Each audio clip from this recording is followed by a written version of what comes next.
நாட்டிலே எல்லாம் பேச்சு மட்டும்தானா? தலைவன் மாறினே செய்ய மாட்டீங்களா இதெல்லாம்? ஒருவன் பசிக்கன சென்று காட்டுங்க சார். வேட்டை தூங்குது. உன்னை தோக்க வச்சிருவாங்களா பயப்படுறியா நீ? நரிகள் கூட்டமோ உன் மனசுல நம்பிக்கை இல்ல? வழியில் கிடக்குது. இங்க வாய்ப்புன்றது நம்மளுக்கு அவ்வளவு சீக்கிரம் கிடைச்சிறது கிடையாது. குருதி ஆட்டமோ இது நம்ம ஆட்டம். காட்டில் நடக்குது. நீ ஏறி யார் ரகமில்ல, அது நம்ம காலம் பாத்துக்கலாம். படைகள் 100 வந்து போதவில்லையே. நம்ம எல்லாரும் எங்க அப்பா முயற்சி பண்ணி இறந்துட்டாருன்னு சொல்றோம். அது தப்பு. தடுக்க வந்த பகையும் வெல்லவில்லை. என் அப்பா இறந்து போயிடுவேன் தெரிஞ்சேதான் முயற்சி பண்ணிருக்காரு.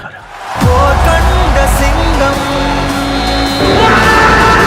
யார் கண்டு அஞ்சும். போர் கண்ட சிங்கம்